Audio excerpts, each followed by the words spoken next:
Los líderes del departamento no fueron informados de las tácticas empleadas en esta operación hasta que esto se conoció públicamente. Y como de costumbre, esto recayó en aquellos que tenían capacidad de decisión y hubo que pedirles a estos los hechos. Pero lo que es evidente es que ponerle coto al tráfico de armas en la frontera y ponerle fin a la violencia que ha costado tantas vidas es y sigue siendo una altísima prioridad para el Departamento de Justicia. El gobierno de México está decidido a erradicar a los cárteles de la droga y estamos tratando de agilizar el procesamiento de personas requeridas por Estados Unidos. Estamos compartiendo información de inteligencia. En México hemos movilizado recursos y tenemos algunas fuerzas de tarea en este sentido. Nuestra interacción con el gobierno de México para lidiar con este problema es algo sin precedentes. Bueno, este es un fragmento de lo que fue la comparecencia, una nueva comparecencia de Eric Holder, el Procurador General de los Estados Unidos, centrado el tema en el asunto de Rápido y Furioso. Y bueno, pues el procurador estadounidense reconoció que el Departamento de Justicia dio al Congreso información imprecisa sobre Rápido y Furioso y aceptó la responsabilidad final por la fracasada operación. Es uno de esos temas que están de un tiempo para acá pues crispando la relación México-Estados Unidos por las implicaciones que tiene efectivamente una operación de la naturaleza de Rápido y Furioso, el trasiego de armas toleradas a territorio mexicano por un lado. Y bueno, pues esto se da en el marco de cosas en donde también está un asunto de alto impacto que tiene que ver con lo publicado el domingo pasado por The New York Times, asunto del que hemos hablado ampliamente y que habla de lavado de dinero por parte de autoridades estadounidenses y mexicanas, un asunto que también, por supuesto, se coloca en primer lugar en nuestras atenciones. Y bueno, es un conjunto de asuntos que están a la mesa y de los cuales queremos hablar en este programa con Enrique Berruga. Enrique es un diplomático de larga carrera en nuestro país, con una representación en diferentes asignaciones diplomáticas a lo largo de los años. Y bueno, pues además de escritor, actualmente preside el Consejo Mexicano de Asuntos Internacionales y te agradezco, Enrique, que estés aquí para conversar. Encantado, Carmen, con mucho gusto. Leí con enorme interés tu artículo en el Universal sobre este tema de lavado de dinero. México lava más blanco. No, Estados Unidos. Perdón, México. Bueno, es que se lavó allá y se lava acá. Entonces, Estados Unidos lava más blanco y finalmente haces alusión al tema de lo publicado por The New York Times.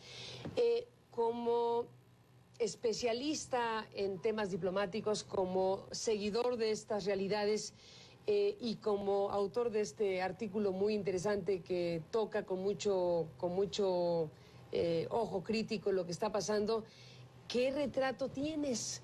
Rápido y Furioso, la comparecencia de Eric Holder, el lavado de dinero, el juicio en Chicago del hijo del Mayo Zambada, todo a la mesa simultáneamente. ¿Cómo ves las cosas? Bueno, en primer lugar, me parece muy claro que hay un asedio sobre Holder en este momento de parte de ex agentes de la DEA. Si no fuera por ellos, que están enfadados con sus despidos, con la degradación que han tenido dentro de las filas de la DEA, no nos hubiéramos enterado prácticamente de nada de esto. Son filtraciones que se han dado, pero también ese es, digamos, lo objetivo. ¿Por qué nos estamos enterando ahora? ¿Por qué se puede enterar el New York Times, por ejemplo, de esto? Del caso de lavado de dinero y del caso de Rápido y Furioso. Rápido y Furioso, así es. Pero también tienes, la parte más importante es que hay una serie de instrucciones muy liberales que se están dando desde la Procuraduría de los Estados Unidos para que se hagan este tipo de operativos. Tampoco actuarían, digamos, solos o sin autorización estas agrupaciones. Y ahí viene lo interesante, es decir, buscando un fin que podría uno pensar que es noble, decir, bueno, vamos a ver cómo van moviéndose las armas una vez que cruzan la frontera, a ver si eso nos es de utilidad para encontrar bandas de criminales, o cómo van estos flujos financieros de México a Estados Unidos y de regreso, para tratar de encontrar quiénes son culpables en el sistema financiero, en la banca, etcétera. Ese fin que podría uno pensar, bueno, pues finalmente son operaciones encubiertas, hay que hacerlas con cuidado. ¿El fin justifica los medios? El problema es que los medios han resultado fatales en el sentido literal. Ha habido muchos muertos, Se sabe que por lo menos 3,000 armas están ahí sueltas de ese operativo. Probablemente sea una gota también en el océano. No sabemos realmente qué arsenales hay en México en este momento, pero 3,000 armas de todos modos calientan, ¿no? Y ahora este operativo de lavado de dinero, en el que en aviones de los propios Estados Unidos se lleva esto, a mí me parece mucho más grave la cuestión que yo denominé Estados Unidos lava más blanco que el de Rápido y Furioso. ¿Por qué? Me parece mucho más grave por varias razones. Uno, porque da evidencia de que puede uno depositar dinero en efectivo en Estados Unidos de manera muy, muy fácil, sin presentar mayores pruebas. Y como hago la comparación en el artículo de hoy, pues es incomprensible ¿no? y irónico verdaderamente que a uno le pidan datos de por qué lleva uno más de $10,000 a Estados Unidos y de repente entran millones y se pueden depositar en una cuenta de narcotraficantes mexicanos en Estados Unidos para que después se depositen a proveedores del lado mexicano. Esto me parece que es muchísimo más serio. Y también me parece más serio el punto de vista de seguridad para los dos países, porque si queremos realmente, si hay un interés real de los dos países de combatir este flagelo, pues realmente lo tienes en el tema de fondo, que es las utilidades. Si el negocio no es negocio porque no pueden llevarse el dinero a su casa y utilizarlo en la compra de bienes, servicios, etcétera, seguridad misma, pues entonces realmente el negocio se termina. Ese sería como el punto, digamos, de quiebre para poder avanzar en el asunto de la lucha contra el narcotráfico. Pero se ve que o hay incapacidad o excesiva, puede haber una corrupción, yo me imagino que ese debe ser el punto central, una corrupción enorme dentro del sistema bancario para que esto esté ocurriendo. Entonces, dentro de los controles que se trataron de poner por razón de la crisis después de la caída de Goldman Sachs, pues se ve que uno de esos controles no está en el tema del lavado de dinero. Mucho camino por recorrer en Estados Unidos en esa materia. Sin la menor duda, y bueno, pues ahí están las cifras, los aproximados que se dan de cuánto dinero se lava en Estados Unidos, cuánto dinero se lava en México. Aquí estamos, más allá de la... ¿Y cuánto se confisca? Que es una... ¿Y cuánto se confisca? Y qué utilidad ha tenido, porque no se sabe, este tipo de operativos, este tipo de decisiones tan controvertidos, tan en el límite de las cosas, porque ha habido respuesta del gobierno de Estados Unidos y respuesta del gobierno mexicano a través de comunicados en donde no se niega lo que dice The New York Times. Se hace una serie de consideraciones generales y se especifica al final por parte de la Embajada de Estados Unidos que no se habla de los operativos que realizan sus agentes. Bueno, nadie negó ninguna de las partes del contenido de ese reportaje publicado el domingo pasado, y que merecerá seguramente pues nuevas comparecencias de Eric Holder, porque en esta ocasión hablaron de Rápido y Furioso, pero habrá necesidad de que hablen de qué tipo de acciones son estas que permiten el ingreso de dinero criminal a México y el ingreso de dinero criminal al sistema bancario estadounidense. Déjame, Enrique, regresar después de la pausa y tú dices que te parece más grave el tema del lavado de dinero bajo esta coordinación bilateral, gubernamental, que incluso lo de Rápido y Furioso. Regresemos al punto después de la pausa. Los documentos publicados recientemente que ligan directamente al señor Holder, a Rápido y Furioso, me han convencido de que él no está mintiendo ni es altamente incompetente. Está claro que él no ha sido honesto acerca de la extensión de su involucramiento en el fallido programa Rápido y Furioso y no debería ser comisionado de la dirección del Departamento de Justicia. Señor Holder, díganos qué es lo que usted sabía, díganos quién más lo sabía, haga lo correcto y tome la responsabilidad por las acciones que usted autorizó. Aristegui es presentado por... Bueno, regresamos, Enrique Berruga, en esta conversación. Enrique, bueno, pues en el caso de Rápido y Furioso y de las armas, la crítica de los republicanos ha sido intensísima, como sabemos. La comparecencia de hoy de Eric Holder, bueno, pues abre incluso la posibilidad o la idea de un juicio político. Ya se empieza a hablar de un juicio político en contra de Eric Holder por el manejo del operativo Rápido y Furioso fallido y desacreditado para rastrear el tráfico de armas. Ese es el nivel que ha tomado ya. Independientemente de si hay connotaciones electorales u otro tipo, hay por supuesto materia prima para hablar de estos temas y se habla ya, bueno, de cabezas que deben rodar, como dijeron algunos republicanos en esta comparecencia. En lo que corresponde a Rápido y Furioso, en lo que corresponde al tema de lavado de dinero publicado por The New York Times por parte de la DEA no ha sido motivo de comparecencia todavía, pero es evidente que vendrá algo similar. Y ahí es donde tú dices, a mí me parece más preocupante eso. Déjame retomar el hilo de la conversación en ese sentido. Tú has sido un diplomático muy importante, tuviste bajo tu responsabilidad el tema de América del Norte en la Cancillería mexicana, has tenido trabajos en África, en Asia, en todos lados, pero tuviste una tarea particular con los Estados Unidos. ¿Qué tipo de cosas estamos viendo con esta presencia de la DEA en México, con este tipo de convenios y de colaboración entre los dos países que genera cosas como esta? Bueno, yo creo que hay varios puntos. Uno es la competencia entre agencias en Estados Unidos, por una parte. Luego, esta autorización o esta capacidad que tiene el Procurador General de Estados Unidos de autorizar ciertas medidas y ciertas prácticas que van, como tú decías hace rato, al límite de la ley, ¿no? O incluso que como son encubiertas y se visten bajo el aura de la seguridad nacional, pues se puede hacer básicamente lo que sea, ¿no? O sea, en este caso tres cosas. Armas toleradas hacia el territorio mexicano, lavado de dinero para rastrear... Está promovido. Y lo que veremos en la Corte de Chicago, un presunto pacto de inmunidad con el cártel de Sinaloa y la DEA, según plantea la defensa del hijo del Mayo Zambada. Tres cosas a la mesa, como decíamos. Pues sí, parece que todo se vale, ¿no?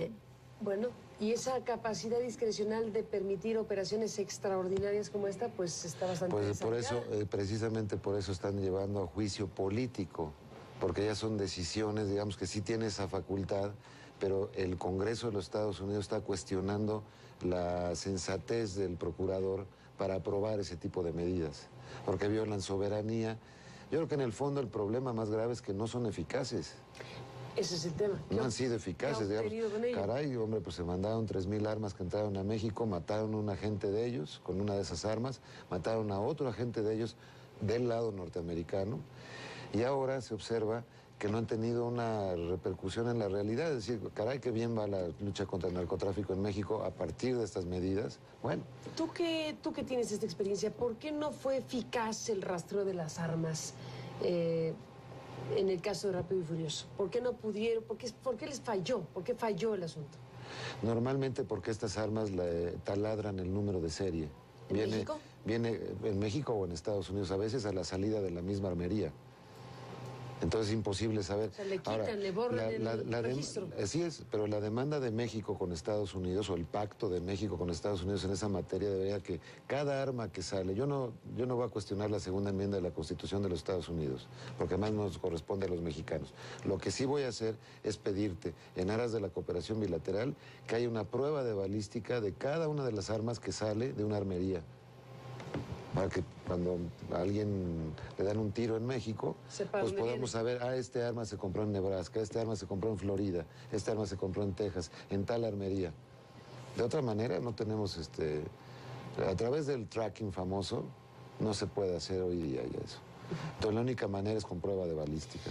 Entonces tú dices, más allá de las valoraciones legales del límite de la ley, en ese sentido está la necesidad de evaluar la eficacia. En el caso de Rápido y Furioso, ya el propio procurador dice fue fracasada la operación, se hace cargo como responsable final de Rápido y Furioso y ahora, bueno, pues entra en la recta de ver si se le enjuicia políticamente. Pero lo más grave, Carmen, creo es que se haga unilateralmente todo esto. Es decir, ellos son los que inventaron la frase de que you need two for tango, ¿no?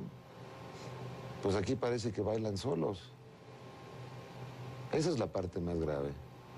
Porque realmente sin la participación del lado mexicano, a nivel federal sobre todo, pues es imposible que esto pueda tener alguna eficacia en el terreno. Además que la lucha principal se está librando en territorio mexicano. Y el número de agentes de la DEA que operan en México pues es muy limitado. Entonces, bueno, pueden tener estas como laboratorios con los que han estado tratando de tantear las aguas en México en materia de armas, en materia de dinero, pero lo cierto es que no está habiendo una participación, o no estamos viendo una participación mexicana para que se le pueda dar seguimiento, pueda tener algún tipo de repercusión en la realidad. En el caso de Rápido y Furioso, bueno, el gobierno mexicano ha dicho que no estuvo enterado de la parte del operativo que tenía que ver con el ingreso de armas. Eso lo ha dicho muchas veces. En el caso de lavado de dinero, no hay hasta este momento un pronunciamiento de ese tipo. Hubo un comunicado suficientemente general que no dijo nada estrictamente hablando y no se negó ninguna de las partes de las afirmaciones del reportaje de Ginger Thompson, en donde se habla de una colaboración de los dos gobiernos para el envío de dinero en aviones oficiales a los Estados Unidos a depositarse ahí y regresarlo a México. Ya lavado. Ya lavado.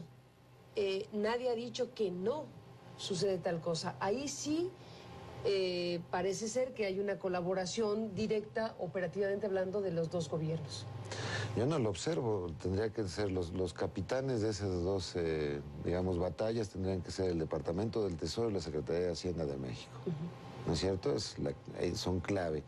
Hay una unidad de lavado de dinero o contra el lavado de dinero en la Procuraduría en México, la hay en Estados Unidos, pero realmente son los departamentos del Tesoro y la Secretaría de Hacienda quienes tienen que trabajar esos. Y ahí no estamos viendo absolutamente nada, o por lo menos no lo conocemos, no es algo que haya traslucido. Y lo que sí llama la atención en el lado de los Estados Unidos es la facilidad con que puedes tú hacer esos depósitos a cuentas que además llevan el nombre de los narcotraficantes mexicanos. ¿Cómo pueden estar entre los 10 o 15 más buscados en las listas del FBI, de un lado, y de otra parte, cuando van a hacer un depósito, no saber quién lo cobra de este lado y entonces agarrarlo? Alguien tiene que ir algún día a esas cuentas bancarias del lado mexicano, es decir, este dinero nos lo ganamos con el sudor de la frente en el campo de batalla del narcotráfico mexicano. Enrique, permíteme hacer una pausa y regresamos en esta conversación. No estamos viendo ningún fruto. Regresamos, Enrique Berruga, en esta conversación. Bueno, en el corte te escuchaba con interés sobre tu balance, sobre tu análisis, digamos, de más allá de estas cosas que tendrán que resolverse, tendrán que investigarse, y el Congreso también se está, pues, en primera fila con eso, y supongo que el Congreso mexicano también algún día de estos hará algo parecido para, pues, conocer exactamente el alcance de Rápido y Furioso, del lavado de dinero y del juicio en Chicago. Tu reflexión general es muy interesante porque al final de cuentas tenemos la necesidad de preguntarnos, bueno, ¿cuál ha sido la eficacia de todo esto? Y una mirada crítica del conjunto de las cosas. Para México ha sido de altísimo costo todo este último tramo de vida, el último quinquenio en este país. Y la pregunta es, ¿cuáles son las consecuencias? ¿Cuáles son los balances necesarios de hacer? Pues la verdad es que sí genera una gran sombra de duda si la cooperación México-Estados Unidos, toda la famosa corresponsabilidad está funcionando. No se puede ser corresponsable y al mismo tiempo no avisarle a tu vecino de este tipo de operativos. Segundo, si la cooperación está teniendo algún tipo de eficacia en el terreno. Porque yo veo cada vez más aislados los esfuerzos, más asustados a los Estados Unidos, a grado tal que hacen este tipo de cosas, y cada vez más aislado a México en su relación con Estados Unidos. Creo que esa es una parte bien delicada. Eso hay que recomponerlo. Creo que hay una oportunidad muy buena ahora a partir de las elecciones que coinciden cada 12 años en México y en Estados Unidos, pues para hacerlo. Pero un año es larguísimo en una lucha como esta. No hay que esperar. Sí hay que recomponer las bases de cooperación con Estados Unidos y hablar las cosas muy claras, porque a veces pareciera que si se está lavando con tal ligereza el dinero en Estados Unidos, y estamos hablando de cifras enormes, las más conservadoras hablan de 18,000 millones de dólares, las más conservadoras. Se incautaron únicamente 1,000 millones de dólares en el año 2010. Entonces, bueno, viendo eso, dice uno, bueno, ¿va en serio esta cooperación? ¿Hay interés real de los Estados Unidos? En México pues se está poniendo ahora sí que los muertos, y en Estados Unidos no sabemos exactamente qué están poniendo. Para cerrar, Enrique, está el otro elemento del que hemos hablado ampliamente aquí y seguiremos hablando porque el juicio apenas va a empezar en 2012 y hemos seguido los trabajos preparatorios del juicio en la Corte de Chicago en contra del hijo del Mayo Zambada, uno de los líderes del cártel más poderoso, que es el cártel de Sinaloa. Con la información disponible, ¿qué te dice este tipo de situaciones en donde la defensa del hijo del Mayo Zambada dice yo tengo un convenio de inmunidad con la DEA fundamentalmente a cambio de darle información, y eso ha colocado a la autoridad estadounidense en una situación muy crítica en Estados Unidos. Acá, bueno, estamos observando el proceso judicial, pero ¿qué dices de una cosa de ese tamaño? Del Ellos tipo de tienen situaciones que se pueden dar precisamente de este tipo de actuaciones. Hubo un susto grande en el crimen organizado en México cuando empezaron las extradiciones de mexicanos a Estados Unidos, lo cual estaba prohibido hasta hace 8 años. Y esto es porque en esta práctica que tienen Estados Unidos de que en la medida en que vayan dando mayor información y revelaciones, va atenuándose la pena. Entonces decían, bueno, ¿qué cantidad de información no van a poder obtener los norteamericanos que después impacte del lado mexicano? Este es uno de los casos, tipo testigos protegidos, ¿no? ¿Verdad? Pero ahora lo que se ve es que va más allá de testigos protegidos, que son pactos, literalmente, ¿no? Yo te arresto, te voy a dar un tratamiento determinado, pero todo esto va dentro de las luchas de un cártel contra los otros, ¿no? Entonces, el elegido, pues es lo que revela esto, ¿no? Por los Estados Unidos, el cartel de Sinaloa, para ver cómo a partir de la información que tiene el cartel de Sinaloa se pueden atacar a los demás. Entonces, eso va a transminar esa información a México para que se actúe. Pues eso no lo sabemos. Ese es el gran misterio. La gran interrogante, y bueno, pues abierto está todo esto. Veremos qué sucede por lo pronto en el Congreso estadounidense y qué sucede particularmente con Eric Holder, el procurador de justicia de los Estados Unidos. ¿Qué tipo de respuesta deberíamos esperar desde México de la autoridad mexicana frente a estos casos? Pues la verdad es que yo sí noto muy tibia la autoridad mexicana en estas materias, con toda franqueza. Creo que habría que ser muchísimo más firmes ya, no solamente decir, oigan, ustedes no pueden utilizar como campo de práctica o de juego el territorio mexicano sin que lo hagamos juntos. Digo, pues puede ser una cuestión conjunta, pero no se puede simplemente sin previo aviso trabajar de esta manera. Segundo, me parece que también se tendría que ya estructurar diferente la cooperación definitivamente con Estados Unidos en este asunto. Es decir, bueno, si es un tema de seguridad nacional, como lo han dicho los norteamericanos, pues vamos entrando también, pues digamos, de una manera más equitativa en el trabajo y en los saldos que está dejando esto. O sea, México no puede simplemente ignorar que se están lavando esa cantidad de dinero en Estados Unidos y no decir nada. Y si es partícipe, tiene que informarle a la sociedad. Sí, no quiero caer en estas ideas de que es el reclamo y exigimos, eso ya está muy lavado. Es una cuestión de sentarse con ellos realmente, decir, bueno, ¿dónde estamos parados? O sea, pues, como vecinos que somos, vamos a tener influencias mutuas muy fuertes en esto, y la verdad es que el trabajo que ustedes están haciendo está haciendo que en México sea más complicado todavía la tarea. Pues ahí está, todo a la mesa. Enrique Berruga, gracias por estar aquí para conversarlo. Muchas gracias, Carmen. Gracias por permitirnos escucharte y mantenernos la comunicación. Por supuesto, gracias. encantado. Y hasta la próxima. Y gracias a usted que nos permitió estar en su casa, en su pantalla. Hasta la próxima. Buenas noches.